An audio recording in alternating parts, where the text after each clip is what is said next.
It is no surprise that one of the most active fields of research in medicine is subject to a lot of controversy: genetics.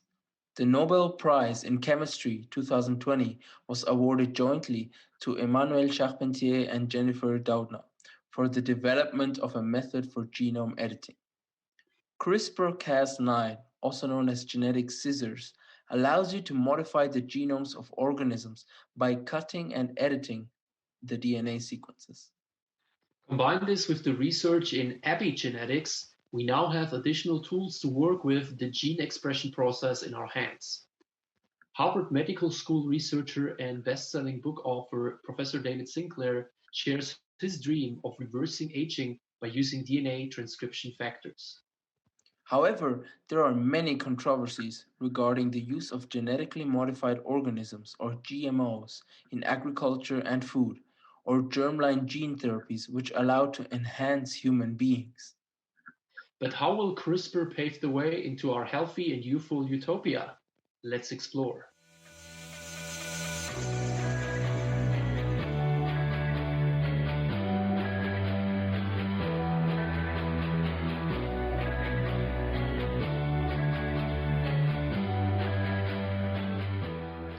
Welcome to the UTX podcast, where we present to you a utopia created by technology, presented by your Techniax. I'm Ani.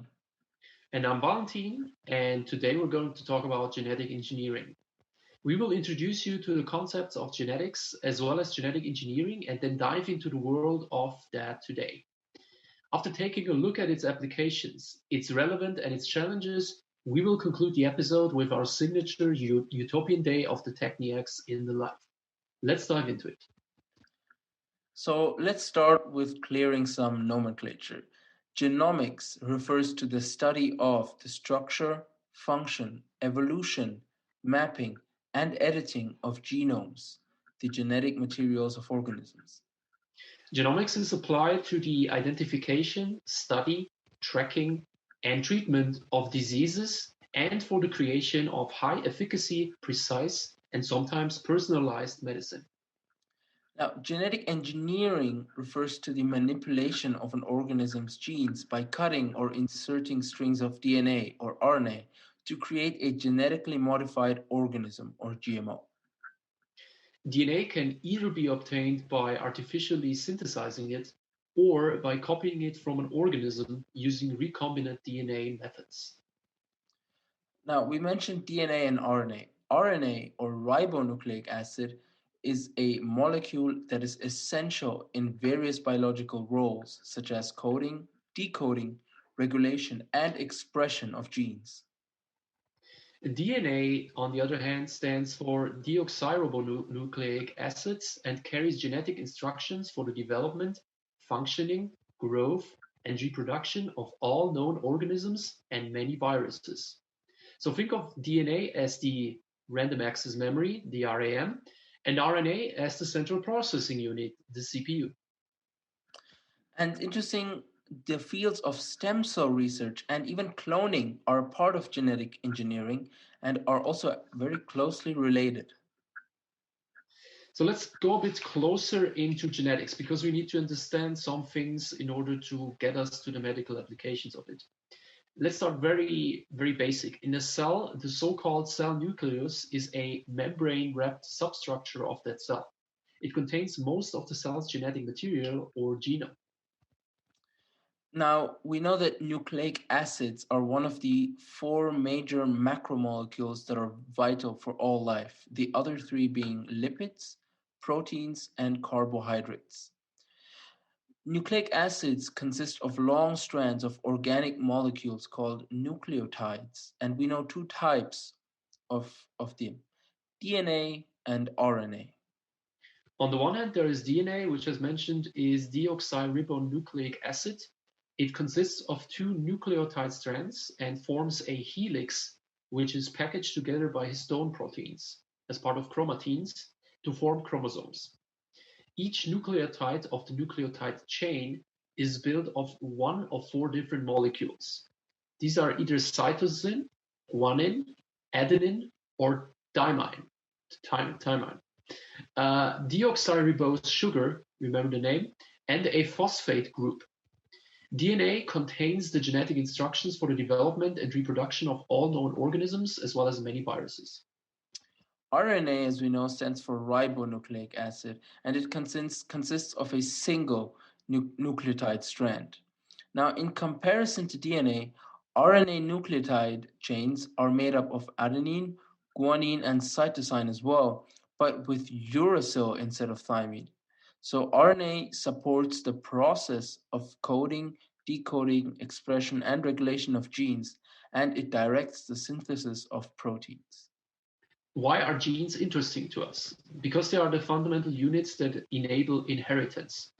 Genes consist of chains of organic molecules, so-called nucleotides, which we've also seen in DNA and RNA. And they represent part of DNA or RNA. A genetic mutation is a change in the sequence of these nucleotides and may cause damage to the DNA itself or impact the process of gene expression. We will also discuss the process of gene expression itself more fundamentally. They are also called the genetic code because they inherited the instructions to build a gene product, which is either a protein or RNA. The gene product is built, or the genetic product is built from the DNA in a process called gene expression. So let's take a look at gene expression. Gene expression consists of several steps. The first one is called transcription. And in transcription, a segment of DNA is copied into RNA, and it's usually a specific RNA type called messenger RNA or mRNA, and this is accomplished using an enzyme called RNA polymerase. Now, there are several sort of regulatory elements into the transcription process. The so-called transcription factors are proteins which control the rate of transcription from DNA to mRNA by essentially turning the respective genes on and off. They, however, can be overruled by histone proteins, which are able to block them, so block those other proteins, the transcription factors, from binding to the DNA under certain conditions. Now, in most organisms, the RNA or mRNA would need to undergo further processing after that before being exported or released from the cell nucleus. Now, in the RNA itself is the final product. So once the transcription factors are done, it can immediately be released. Looking at mRNA specifically, which stands for messenger RNA, this serves as an information carrier for the synthesis of one or more proteins. During translation, a chain of amino acids, the building blocks of proteins, is assembled based on the mRNA information. This is done by so-called ribosomes that act as machines undertaking the process.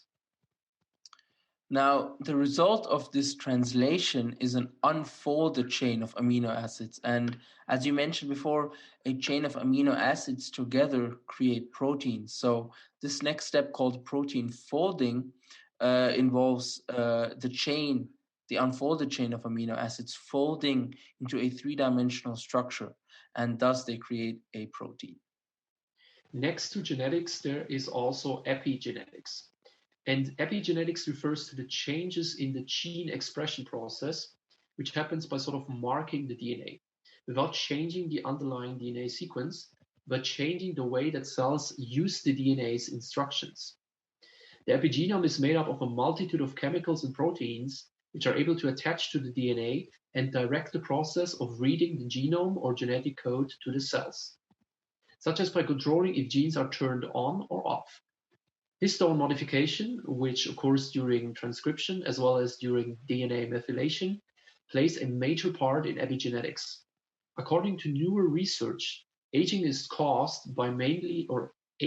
mainly caused by epigenetic processes and changes to the epigenome. Restoring that epigenome and allowing it to read in genetic code correctly again is what Professor Sinclair of the Harvard Medical School refers to as recovering music on a scratched CD. Now, there are two other aspects that we have to discuss before we can fully understand genetic engineering, and one of them is DNA methylation. And this refers to the modification or change of DNA molecules by adding methyl molecules. Now, what this results in is the change a change in the activity of a DNA segment without it changing its sequence, which means that DNA methylation regulates a lot of important processes, but it also plays a very important role in aging of cells, in tissues, and the formation of cancer. In fact, your DNA methylation levels are a strong predictor of your age, much like the rings in a tree stem are a predictor of its age. A third contributor to aging is telomere attrition. Telomeres are the caps at the end of DNA strands. You can imagine this as being like the cap to a shoelace, which wears off over time. In the process of DNA replication, the produced strands of DNA are slightly crippled at the end. To avoid permanent cell damage, the telomerase steps in and provides telomeres to the crippled ends of the DNA. However, over several cell division cycles, even the telomerase cannot keep up with the degradation, and the cells become dysfunctional. This leads to age-related diseases caused by cell senescence. Telomere gene therapy, or telomere gene therapy rather, steps in and provides the genetic code to synthesize telomerase. Now, the regulation of telomeres could also play a critical role in defeating cancer. Yes, unlike normal cells, cancer cells have higher than average telomeres, and thus they can avoid senescence. Senescence is just the term for when a cell loses the ability to replicate, which means that a cell no longer is active or can create more cells and just dies. So, a regulation of a cancer cell's telomeres could lead to the cancer dying naturally instead of increasing progressively and becoming more dangerous for the body. So, a regulation of telomeres in cancer cells would be a very optimal way of dealing with cancer.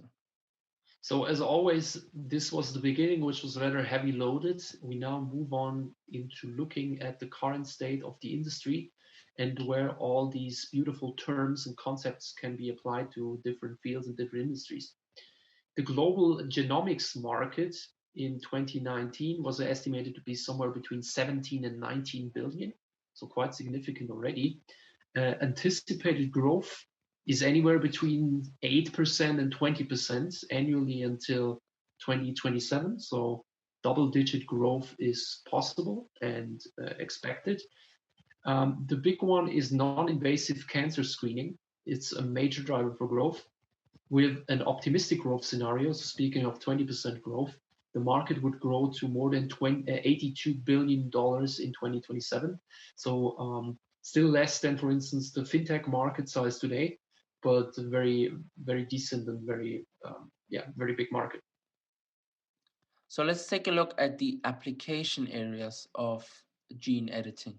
So one obvious one is medical research, and simply the ability to cut out parts of DNA that are responsible for certain conditions allows us to also study organisms, especially animals, and how they react when you remove certain conditions. So the addition of genes to gain function, that would be to produce nutrient-rich food or drugs or even drug intermediaries, or to make them grow faster, increase muscle, has been used on animals. And the introduction of DNA sequences has been used before to track and trace proteins or their production in organisms. So a very interesting and promising area. And this very interesting, promising area of medical research has direct implications on medical applications. And we look at gene therapy separately, but the other applications is that we can synthetically produce certain things with genetic engineering, as we've also seen in our COVID vaccine episode. But other things that can be also produced by genetic engineering are hormones, as well as insulin and other drugs, and of course, vaccines. Research is also being conducted on pigs being genetically modified to grow human organs for transplantation, as we see a shortage of those organs globally. Another interesting aspect is gene therapy. So By inserting a nucleic acid inside a patient's body, the genetic code can be utilized by the patient's cells themselves to produce proteins for disease treatment. And this is also used to replace a mutated gene producing dysfunctional proteins. Now, the first successful therapeutic use of such a gene transfer was achieved 30 years ago, back in 1990, by French Anderson. And even in our COVID vaccine episode, we talked about the various ways that you can introduce nucleic acids inside a patient's body and let the patient's body do the work. This is often done by the use of a harmless so called adenovirus as a carrier. In 2017, the first approved gene therapies, that was one of them was to combat, I believe, a disease causing blindness, and the other was to conquer a type of leukemia. They came to the market. And since then, further therapies, for instance, to fix spinal muscular atrophy or a neurodegenerative disease, have been developed by companies such as Novartis, Spark, Ionis, Alnylam, and others. And these have even been approved. So, gene therapy and in general, the ability to pass on information to a patient such that the patient's body can create its own response will be a market or an approach that will become very popular in the next years and decades to come. And applications of gene therapy have not just applied or are not just being applied to the human body to trigger a response, not just to cure a condition, but also for human enhancement. And research on that is being very active. This can happen by either altering so-called somatic cells. So somatic cells are not involved in reproduction, or germ cells, which are very much involved in reproduction, and thus they inherit the newly gained characteristics into the new generation when reproduced.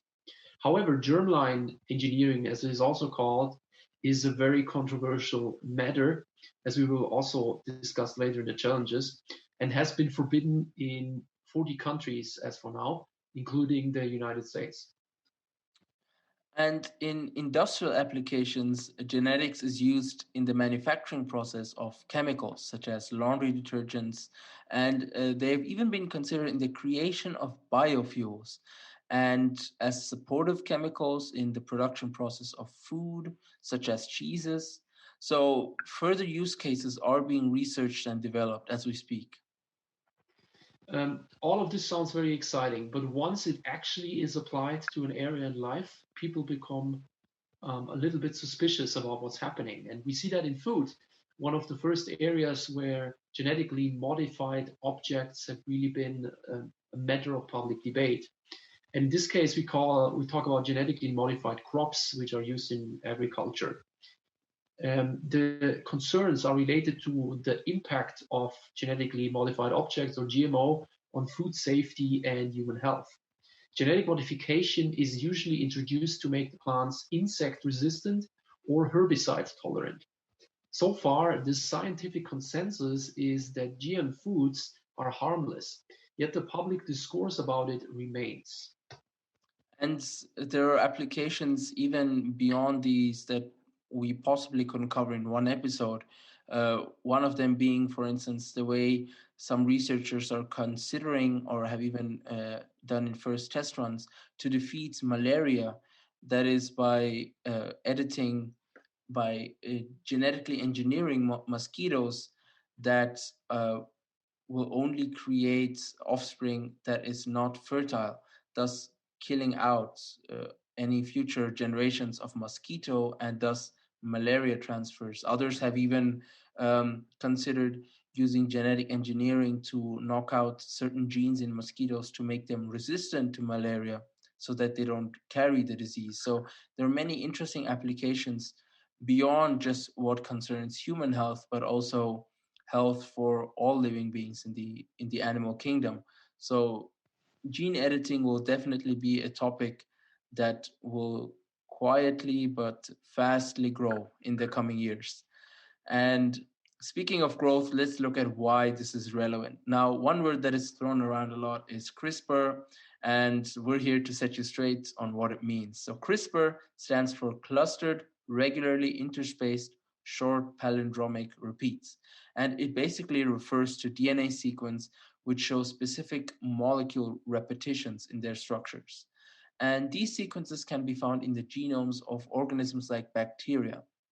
And with the help of RNA, they can use Cas, which is CRISPR associated. Cas proteins can act as an immune system, and they're even able to detect and destroy foreign DNA or RNA sequences of infectious or pathogenic organisms such as viruses.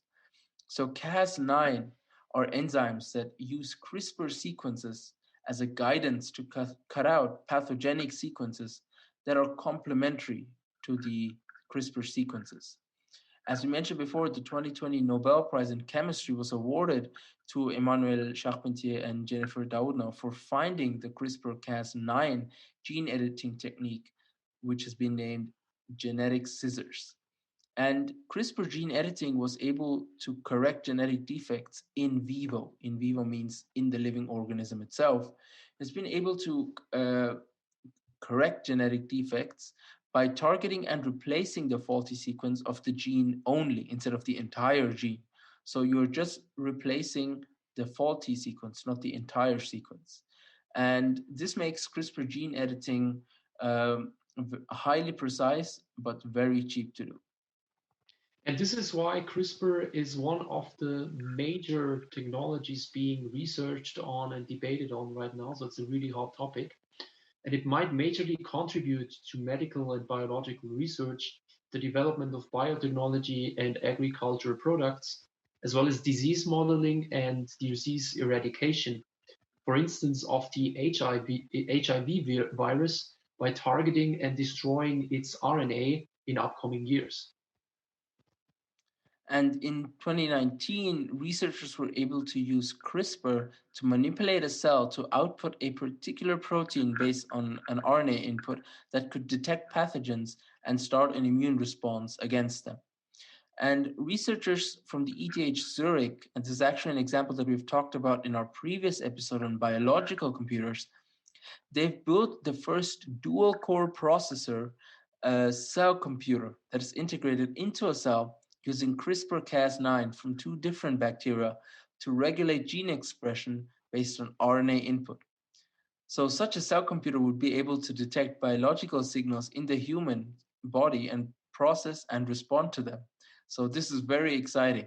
And if you want to check out more on biological computers, check out our last week's episode in the machine intelligence series. We now go deeper into epigenetic treatments against aging. And what we need to understand there first are stem cells, or the difference between stem cells and cells that have already specialized.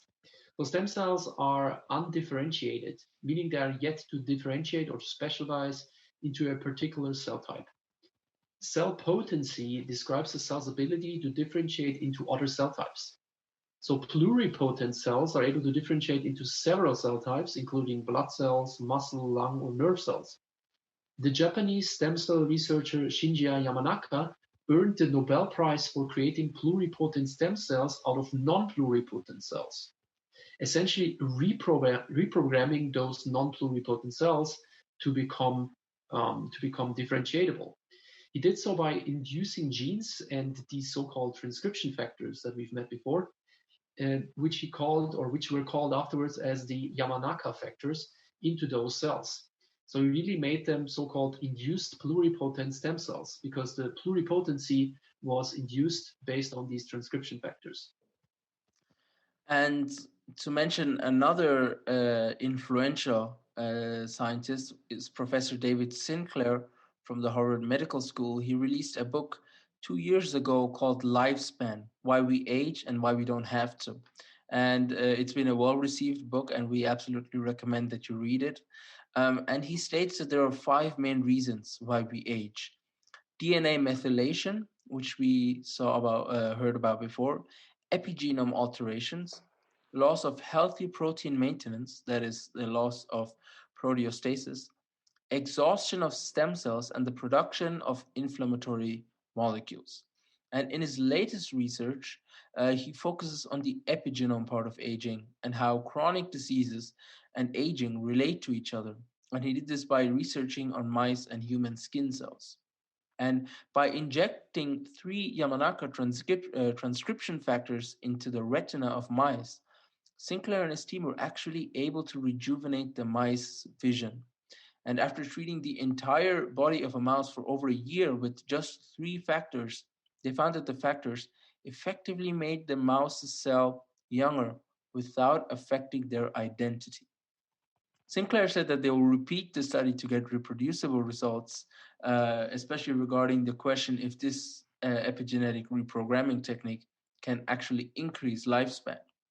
And other aging researchers showed that other types of tissues, I think it was muscles and kidney cells, could also be rejuvenated. So this is a really exciting, really futuristic discovery that has already been done by being able to rejuvenate a mouse by making it younger without affecting its identity. So this might be one of the uh, biggest discoveries or most impactful technologies or approaches that we've seen next to BCIs and AI maybe so far. So this is really exciting. Um, so we look forward to what Sinclair and his team and other researchers can accomplish in this field. And because this is so impactful, it has been received quite critically, especially genetic engineering and especially genetically modified organisms. So, especially in the food space, regulatory barriers or bans have been established in many jurisdictions, with some permitting cultivation of those foods or of those crops, others only permitting importing them. The complex environmental impact of GM crops are not fully understood and might take years of further research to be fully understood finally. Another challenge, and these are really the main considerations or concerns of genetically modified food and crops, are ethical considerations, especially regarding genetic modification of animals and related health concerns arising with the consumption related to allergic reactions and gene transfer from food to the human body, and possibly even unwanted crossings between weeds and other plant organisms. However, so far the scientific consensus is that genetically modified food does not cause more harm to the human body than normal food. What is really interesting is to look at the difference between US and EU in terms of labeling those foods and in terms of regulatory requirements. So the US compares GM products with existing products to assess risk, and Europe, on the other hand, demands extensive case-by-case evaluation of each new GM food by the European Food Safety Authority. So the approach of the EU is to say we are very critical from the beginning, and the US says we are not critical unless there is scientific evidence. So very much different philosophies. The EU demands labeling of those foods, and the US says that labeling would irritate consumers on the false premise that there would be any scientific evidence for the foods to cause damage. And you could say that both of these regulators are right, and both approaches exist. And yeah, it's definitely a matter that is still debated and is still going on. Now, there are more ethic concerns that relate to genetic engineering, especially related to the future of human germline modification. So, in 2015, the renowned publication Nature and Science both rejected a study by Chinese researchers using CRISPR to alter non viable human embryos in order to correct a lethal blood disorder due to ethical concerns. The study caused unwanted effect onto non-targeted genes, and an international group of scientists actually called for a global moratorium on genetically editing human baby embryos. And the ethical concerns also concern societal effects of potential future widespread availability of human germline modification therapies, such as the emergence of Darwinistic tendencies in society and politics, including natural selection, the survival of the fittest philosophies, and in general, policy barriers on genetic modification research are lower in China. Now, the whole research on CRISPR and CRISPR-Cas9 is not finished, and the gene editing technology is not perfect yet. So if you cut out the DNA sequence with CRISPR-Cas9, it might end up at the wrong place. The approach is to cut out the piece and then set in a new piece of DNA. However, MIT and Harvard researchers are working on methods called prime editing, which aim to solve the problem by attaching enzymes to Cas9, which synthesize the missing sequence at the desired location. So it's only being synthesized there instead of already being filled in pre-synthesized. So it creates a new nucleotide there instead of cutting the sequence. So gene editing remains a very active area of research, also thanks to the Nobel Prize in Chemistry, which has been received for it last year. So despite all these challenges, we still can't wait for not just our favorite segment now, but what the segment covers, the Utopian Day in the Life, looking at how genetic engineering is going to influence my day. And how does my day start? Well, it begins as a wonderful, beautiful morning that I wake up. Overnight, my cell computers organize my weekly detoxification process that was enabled by CRISPR-Cas9 scissory. So I feel especially refreshed this morning. I got the latest update of the population census. In general, the world's population has stayed about the same, even though life expectancy has increased.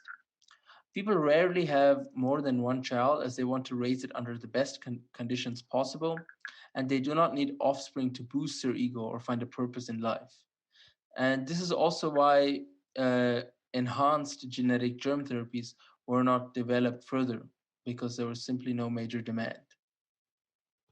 Also, there is no major demand because aging is also being combated. So I stretch myself and get my daily dose of epigenetic aging therapy. I do still age, but much differently. While I keep maturing and learning and experience new things every day, my body's aging is controlled and I can progressively rejuvenate selected tissues if I want to. So the epigenetic therapy can already be applied to muscle and tissue cells.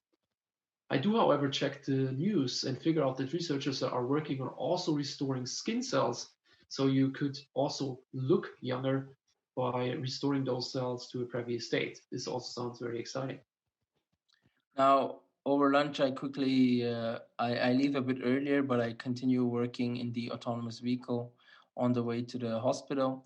And I'm visiting a colleague of mine. He caught a mysterious new bacteria which has shown antibiotic resistance, which used to be very scary back in 2020. They used to make predictions about it killing millions and millions of people, 50 million people every year, being one of the biggest threats of this century. But now he just got a CRISPR therapy to neutralize the antibiotic resistant genes of the bacteria, meaning that pharmacy companies don't have to invest billions in creating new medication.